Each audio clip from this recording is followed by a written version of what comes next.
Bismillahirrahmanirrahim. Alhamdulillahirabbil alamin wassalatu wassalam ala asyrafil anbiya wal mursalin sayyidina Muhammadin wa ala alihi wa sahbihi ajma'in. Ta'rif as-salih. Adapun ta'rif as-salih, artinya apa yang dimaksud dengan saleh, sehingga orang itu bisa dikatakan seseorang yang saleh.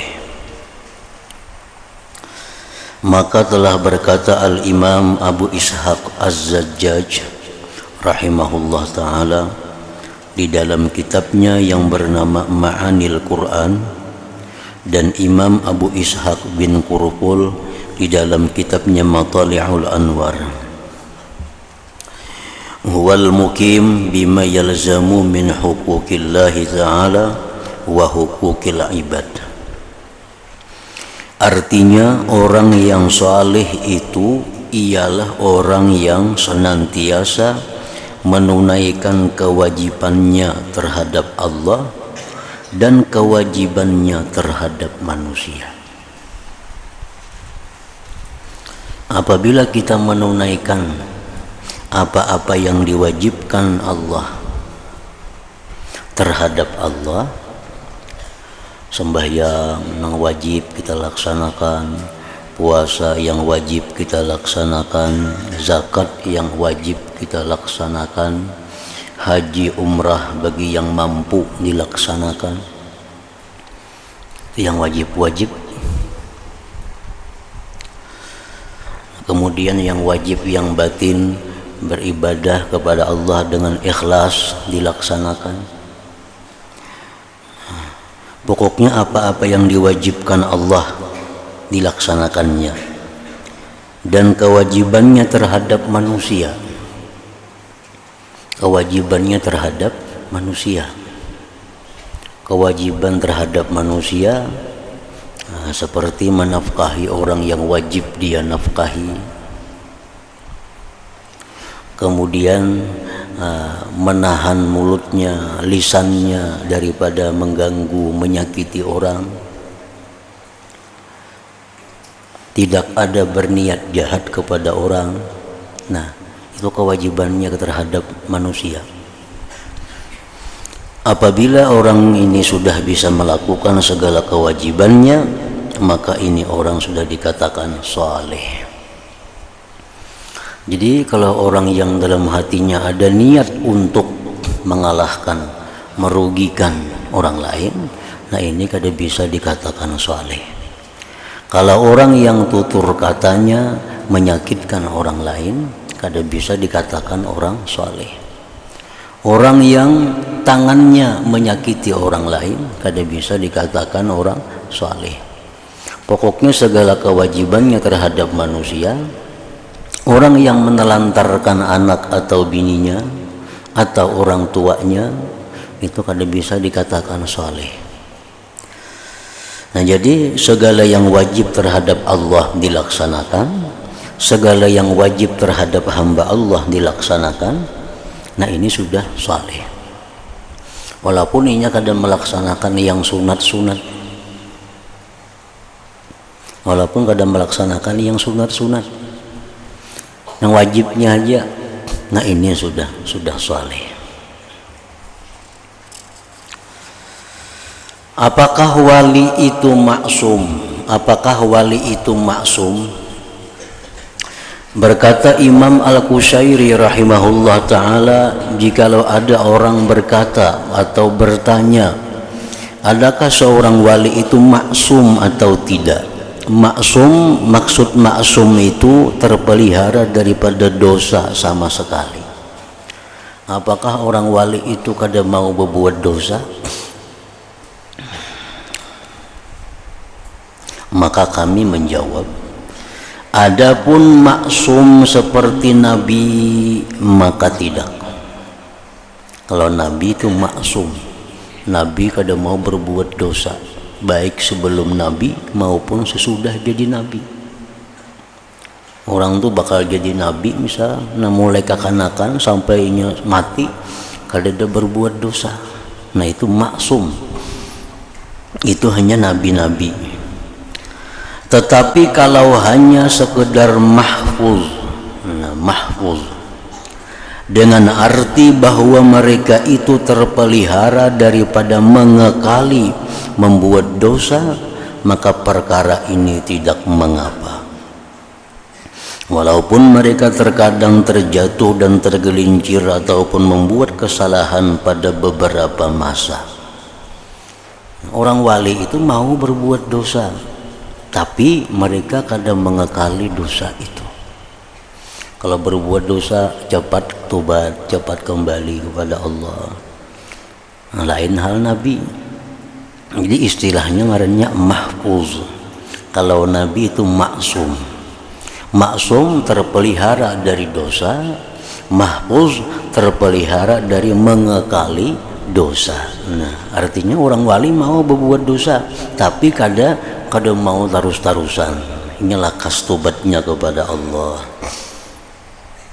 Pernah orang bertanya kepada Imam Al-Junaid Al-Baghdadi rahimahullah ta'ala, adakah orang yang arif itu boleh berzina? Orang yang sudah ma'rifat dengan Allah, orang yang sudah jadi waliullah, maulainya berzina.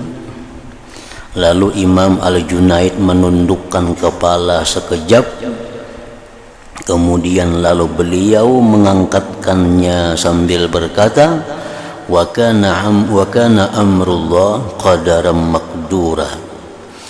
Maksudnya, dan adalah keputusan Allah itu sesuatu takdir yang mesti berlaku. Artinya boleh, mungkin, bisa orang wali, orang makrifat itu berzina, tapi kada selalu, kada jadi gawian. Andai kata mereka pun jatuh dalam takdir Allah berzina, mereka segera tobat kepada Allah. Dan berkata Imam Sahal Al-Tustari rahimahullah ta'ala, jikalau ditanya, adakah pernah hilang rasa takut kepada Allah Ta'ala daripada hati para wali? Maka kami menjawab, biasanya khauf senantiasa ada di hati para wali yang besar-besar. Walaupun demikian, namun masih boleh berlaku kelalaian dengan cara yang jarang sekali.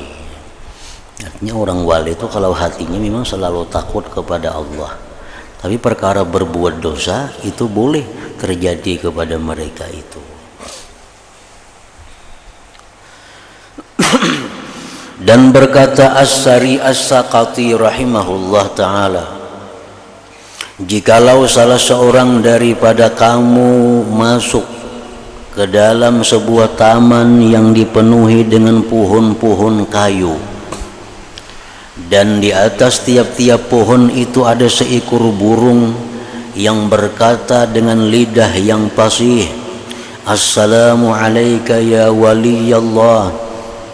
Artinya, salam sejahtera ke atasmu wahai wali Allah.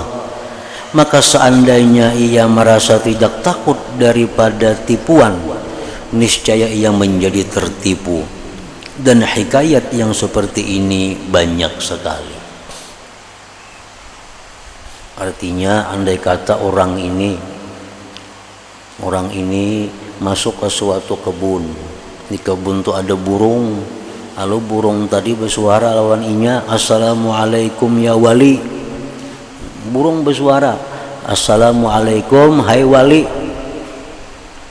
Nah, lalu orang tadi merasa bahwa dirinya itu wali. Nah, lalu orang tadi merasa bahwa dirinya itu aman. Nah, maka ini orang tertipu. Itu orang tertipu. Dan beliau berkata pula, jikalau dikata orang, bolehkah rasa takut daripada tertipu itu hilang dari hati seorang wali? Kami menjawab, jikalau seorang wali itu sedang tenggelam pada syuhudnya perhatiannya dan telah hilang segala perasaannya daripada segala yang ada yang di sekelilingnya, maka pada waktu itu rasa takut tertipu tadi telah hilang daripadanya. Apakah orang wali itu hatinya itu hilang perasaan takut, takut mati jahat, takut mati karena membawa iman? Maulah hilang takut itu di hati orang wali. Kalau dia dalam keadaan musyahadah kepada Allah, nah itu bisa hilang perasaan takut tertipu itu. Tapi kalau mereka kembali kepada keadaan normal, nah perasaan takut terhadap tertipu itu selalu ada dalam hati mereka.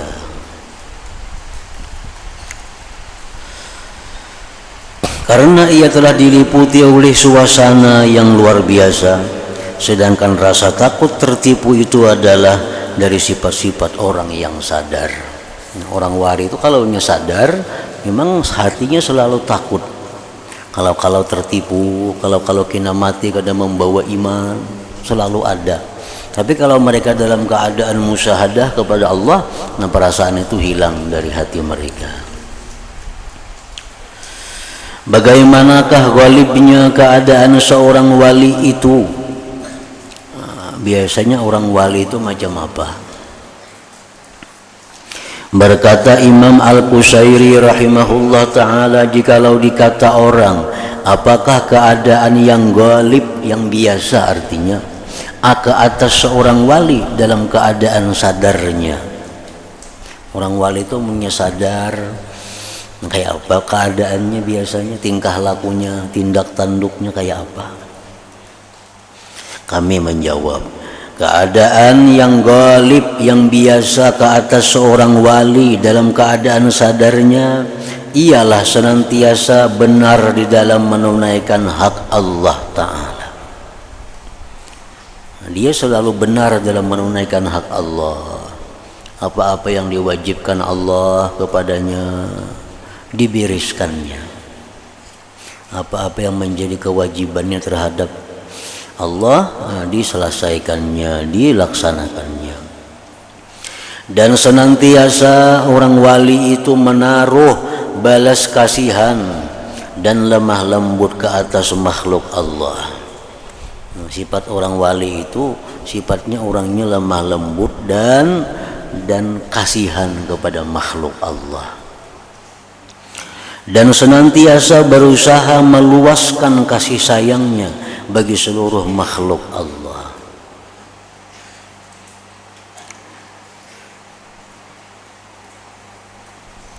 Di antara sebagian amalan-amalan para wali seperti Allahumma ghfir li ummati Muhammad, Allahumma arham ummata Muhammad, Allahumma astur ummata Muhammad. Itu biasa amalan-amalan para wali. Artinya apa? Ya Allah, ampunilah umat Nabi Muhammad. Ya Allah, sayangilah umat Nabi Muhammad. Ya Allah, tutupilah keaiban-keaiban umat Nabi Muhammad. Nah itu doa-doa yang seringkali diamalkan oleh orang-orang wali. Bukti bahwa mereka itu berusaha meluaskan kasih sayangnya bagi seluruh makhluk. Dan senantiasa mampu menanggung penderitaan yang datang daripada mereka.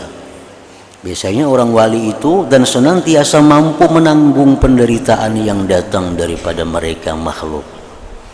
Orang-orang yang kesusahan biasa diselesaikannya, orang-orang dalam kesulitan dibantunya, orang-orang dalam keadaan sengsara diselamatkannya dengan akhlak yang mulia. Dan senantiasa memulakan mencari ihsan, kebaikan daripada Allah untuk mereka dengan tanpa diminta daripada berbuat demikian. Dan senantiasa menumpukan perhatian bagaimana usaha yang harus dibuat untuk keselamatan mereka. Jadi orang wali itu itulah pekerjaannya. Hak Allah dilaksanakannya, namun hatinya selalu berusaha menyelamatkan makhluk Allah, hatinya selalu berusaha menyayangi makhluk Allah. Nah itulah keadaan orang wali pada biasanya. Dan tidak ada rasa hendak membalas daripada kejahatan mereka. Orang menyakitinya, orang memfitnahinya, orang menjelikkaninya, kada ada mau membalas, kada mau membalas. Dan sangat jauh orang wali itu dari perasaan dengki terhadap mereka. Orang wali kadang mau lah dengki, kadang mau. Ada orang nyaman, alhamdulillah. Ada kawan dapat nikmat, alhamdulillah. Kadang mau dengki, kadang mau sakit hati bila kawan nyaman. Dan tidak mengharapkan sesuatu daripada harta benda mereka. Orang wali kadang mau berharap terhadap harta benda orang, mudahannya mau beri aku, mudahannya mau menjami aku, kadang mau berharap kepada harta benda mereka. Dan meninggalkan sifat tamak dengan apa cara sekalipun, dan senantiasa menjaga lidahnya daripada menyebut-nyebut mereka dengan jahat, dan daripada membilang-bilang kejahatan mereka manusia, serta tidak suka bertengkar, sama ada dalam urusan dunia maupun dalam urusan akhirat. Kadang mau berdebat, kadang suka kekerasan. Jadi artinya orang yang pengarasan itu kadang mau orang wali. Berkata Imam An-Nawawi rahimahullah ta'ala, maksud perkataan yang terakhir ini ialah seorang wali itu suka memaafkan, daripada menuntut hak-haknya di dunia ini. Dia dizalim, padahal dia berhak untuk membalas, boleh untuk membalas, tapi dimaafkannya. Maka ia tidak menuntut dengan cara keras di dunia ini, dan ia juga tidak menuntut kepada mereka untuk dibayar di negeri akhirat nanti. Ada mau juainya. Ada orang menyambat inya misalnya, aku hendak membalas, kena kalau di akhirat saya kena aku ambil amalnya. Kada mau juga kayak itu, kada wali ngarannya. Orang wali itu kasihan kalau ada makhluknya masuk neraka, kasihan kalau ada hamba Allah ini masuk neraka, kasihan. Kada mau bang bakal mengambil amal orang. Kalau ada orang menyakiti mereka, mereka memaafkan. Dunia akhirat dimaafkan. Kada mau pajang membalas di dunia atau mengambil amal kena di akhirat, itu kada mau. Allah berfirman, wala man sabara wa ghafara inna dzalik min azmil umur. Maksudnya, dan sesungguhnya siapa yang bersabar dan mengampuni kesalahan orang lain, maka yang demikian itu termasuk daripada perkara yang sangat besar sekali. Orang ada hutang lawan inya, kada bayar, dimaafkannya, dan di akhirat pun kada akan kutuntut. Nah, itu kelakuan orang wali. Orang kada wali dia di akhirat ku ambil amalnya, nyepang ada hutang dua aku, nah biarnya kan neraka mati. Nah itu orang kada wali itu.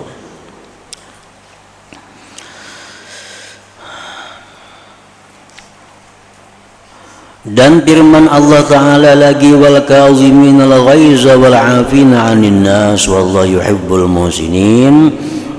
Maksudnya, dan orang yang bertakwa itu mereka yang menahan marah dan memaafkan kesalahan orang lain, dan Allah itu cinta akan orang yang berbuat baik. Dan telah sampai riwayat kepada kami di dalam kitab Amalul Yaum wal Lailah karangan Imam Ibnu Sunni rahimahullah ta'ala dengan sanad beliau daripada Anas radhiyallahu ta'ala anhu bahwasanya Rasulullah sallallahu alaihi wasallam bersabda, ayyajizu ahadukum ayyakuna ka abi damdamin. Qalu wa man abu damdamin ya Rasulullah? Qal kana idza asbah qal Allahumma inni wahabtu nafsi wa 'irdi lak fala yashtimu man syatamah wa la yazlimu man zalamah wa la yadribu man darabah. Maksudnya, apakah seorang kamu, ujar Nabi nih, ujar Nabi, apakah seorang kamu lemah daripada mengikuti Abu Damdam? Ini ngaran seseorang. Apa kalian kada kawa meniru lawan Abu Damdam? Sahabat bertanya, siapa Abu Damdam itu wahai Rasulullah? Rasulullah sallallahu alaihi wasallam menjawab, beliau ialah seorang yang berdoa pada setiap pagi, Allahumma inni wahabtu nafsi wa irdi lak. Artinya, ya Allah, sesungguhnya aku telah memberikan diriku dan murwahku bagimu. Diriku dan murwah, kehormatanku bagimu. Maka oleh karena itu dia tidak mencaci orang yang mencacinya, dan tidak membalas kezaliman orang yang menzaliminya, dan ia tidak memukul orang yang memukulnya. Makna hadis ini ialah bahwa ia tidak mau mengkisas daripada orang yang menzaliminya. Seperti firman Allah Ta'ala, "Faman i'tada 'alaikum fa'tadu 'alaihi bimithli ma 'atada 'alaikum." Maksudnya, maka siapa yang melampau batas ke atas kamu, maka bolehlah untuk kamu membalas perbuatan mereka itu dengan balasan yang serupa seperti yang diperbuat mereka ke atas kamu. Kalau orang madahkan kita bungol, kita boleh madahkaninya bungol, boleh. Tapi amunnya orang wali kada mau membalas itu. Orang madahkan kita binatang, di kita ikan binatang juga, nah, boleh aja membalas itu, dibolehkan. Cuma kalau orang wali kada akan mau membalas seperti itu, walaupun boleh. Di antara karamat yang terbesar, berkata Imam Al-Qushairi rahimahullah ta'ala, dan ketahuilah bahwasanya daripada sebesar-besar karamat wali itu ialah kekalnya taufik Allah baginya untuk melaksanakan ketaatan dan terpelihara daripada dosa dan perkara-perkara yang menyalahi syariat. Ini karamat yang paling agung. Sudah, karamatnya lebih hebat daripada berjalan di banyu, lebih hebat daripada terbang di udara, lebih hebat dari karamat lainnya. Karamat di mana orang ini selalu diberi Allah taufik untuk taat dan dijauhkan dari maksiat. Nah, ini sudah karamat. Ini bila berbuat kebaikan mudah, bila berbuat jahat dihalangi oleh Allah kada jadi. Nah, bila selalu demikian, itu sudah karamat yang paling besar sudah. Berkata Imamun Nawawi rahimahullah ta'ala, maka masuklah di dalam perkara yang menyalahi syariat ini perkara-perkara yang bukan maksiat, seperti perkara yang makruh tanzih, dan seperti meninggalkan bersedap-sedap dengan syahwat yang disunnatkan meninggalkannya. Termasuk itu, dia dijaga oleh Allah daripada bersenang-senang, berlezat-lezat dengan sesuatu yang bisa membuat dia lalai, lupa kepada Allah. Nah, perihal melihat Allah Ta'ala, berkata Imam Al-Qushairi rahimahullah ta'ala, jikalau dikata orang, bolehkah seseorang melihat Allah dengan mata kepalanya di dunia ini? Bolehlah ada. Aku tadi bertemuan Allah Ta'ala umpamanya, bolehlah mengaku bahwa inya melihat Allah lawan mata kepalanya. Maka kami menjawab, pendapat yang mu'tabar, yang dipegang, mengatakan tidak boleh. Kada boleh, kada akan terjadi, dustainya artinya. Orang bepada aku tidak melihat Allah Ta'ala lawan mataku ini, dustainya itu tuh kada bujur.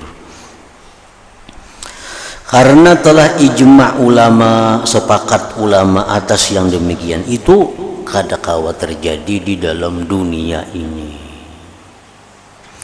Beliau berkata pula, dan aku telah mendengar Al-Imam Abu Bakar bin Paurak radhiyallahu anhu menghikayatkan daripada Abil Hasan Al-Asy'ari radhiyallahu ta'ala anhu, bahwasanya beliau berkata pada masalah yang seperti di atas, bolehkah melihat Allah di dunia?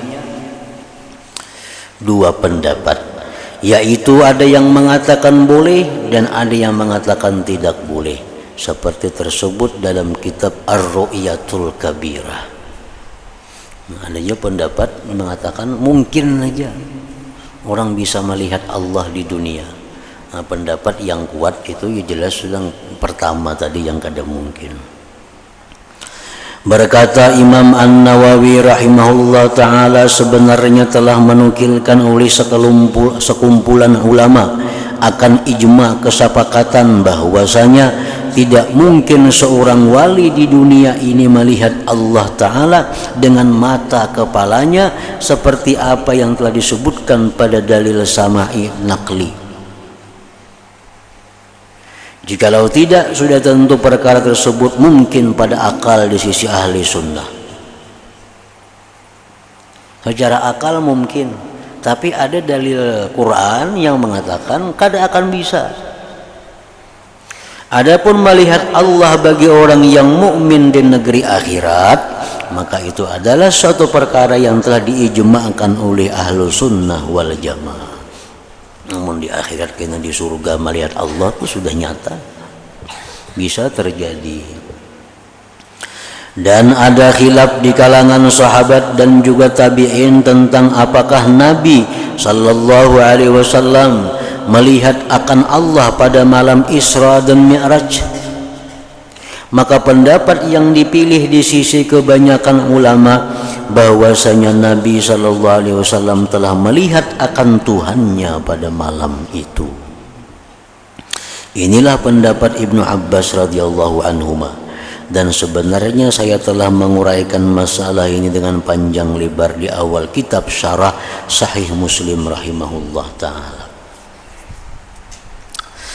Adakah kewalian itu boleh dilucutkan? Apakah kewalian itu boleh dilucutkan? Berkata Imam Al-Qushairi rahimahullah ta'ala, jikalau ada orang bertanya, bolehkah seorang wali yang telah sampai ke makam siddiqin itu berubah di kemudian hari? Orang ini asal wali, cuma sekalinya diampihi Tuhan jadi wali, maulah. Orang ini asalnya jadi wali, tapi akhirnya dilucuti Tuhan, ditarik Tuhan kewaliannya itu sehingga jadi orang biasa. Mungkinlah terjadi itu. Jawabnya yang demikian itu boleh, bisa, itu bisa. Orang wali dipecat Tuhan hampir jadi wali. Dan inilah pendapat yang kami pilih. Dan boleh pula bahwa seorang wali itu mengetahui bahwa dia sudah tidak akan berubah sampai ke akhir hayatnya. Maka ini termasuk salah satu di antara karamat wali tersebut. Nah, boleh juga terjadi bahwa si wali itu tahu bahwa dia matinya bakal surga. Si wali ini bolehnya tahu, artinya diberitahu oleh Allah bahwa dia selamat sampai ke surga. Boleh terjadi, dan itu dianggap satu karamat bagi orang wali tadi. Dan bagi golongan yang berpendapat bahwa di antara syarat wali itu mesti ia mati dalam keadaan beriman, mereka mengatakan bahwa tidak boleh berlaku perlucutan itu. Ada juga pendapat mengatakan bahwa bila orang jadi wali itu kadang mau lagi dicabut walinya itu. Nah, ada juga pendapat itu. Dan bagi golongan yang berpendapat bahwa seorang wali itu hanya seorang mukmin yang kuat dan ada kemungkinan ia akan berubah pada suatu masa yang akan datang, mengatakan bahwa perkara tersebut mungkin berlaku walaupun wali itu telah sampai ke makam siddiqin. Nah, pendapat yang kuat ini, jangankan wali biasa, wali yang sudah sampai ke makam siddiqin pun itu bisa dicabut Tuhan kewaliannya. Dan pendapat yang kedua inilah pendapat yang kami pilih. Artinya seorang wali itu bisa dicabut oleh Allah kewaliannya itu. Dan banyak kisah, banyak contoh yang mengisahkan demikian. Macam kisah Bal'am bin Ba'ura, itu kisah orang wali, orang yang sangat tinggi kedudukan di sisi Allah, akhirnya mati dalam keadaan kada Islam. Siapa lagi? Bersisa Al-Abid. Nah, Bersisa itu dianggap orang ahli ibadah, orang yang sampai kepada makam kewalian, tapi akhirnya Bersisa mati dalam keadaan menyembah syaitan. Nah, itu artinya apa? Bahwa orang wali itu bisa dicabut oleh Allah kewaliannya. Dan boleh pula bahwa seorang wali itu mengetahui bahwa ia sudah tidak akan berubah lagi sampai ke akhir hayatnya. Mungkin juga boleh terjadi bahwa orang wali ini tahu dia kadang akan berubah lagi sampai akhir hayatnya. Itu boleh juga terjadi. Maka masalah ini dikaitkan dengan pendapat yang mengatakan bahwa seorang wali itu boleh mengetahui yang dia adalah seorang wali. Orang wali itu boleh bahwa dia tahu dirinya itu adalah wali. Nah, pasal kedua pada menyebutkan beberapa karamat wali-wali dan keistimewaan mereka. Ila hadratin Nabi sallallahu alaihi wasallam al-Fatihah. A'udzu billahi minasyaitonir rajim. Bismillahirrahmanirrahim. Alhamdulillah rabbil alamin arrahmanir rahim maliki yaumiddin iyyaka na'budu wa iyyaka nasta'in ihdinas siratal mustaqim siratal ladzina an'amta 'alaihim ghairil maghdubi 'alaihim waladdallin. Bismillahirrahmanirrahim. Alhamdulillahi rabbil alamin. Allahumma shalli wa sallim ala sayyidina Muhammadin wa ala alihi wa sahbihi ajma'in. Allahumma ighfir lana ma akhta'na wa ma ta'ammadna wa ma asrarna وما أعلنا وما أنت أعلم به منا أنت المقدم وأنت المؤخر لا إله إلا أنت. اللهم انفعنا بما علمتنا وعلمنا ما ينفعنا وزدنا فهما وعلما وعملا وهدى وتوفيقا برحمتك يا أرحم الراحمين. صلى الله على سيدنا محمد وآله وسلم. الحمد لله رب العالمين.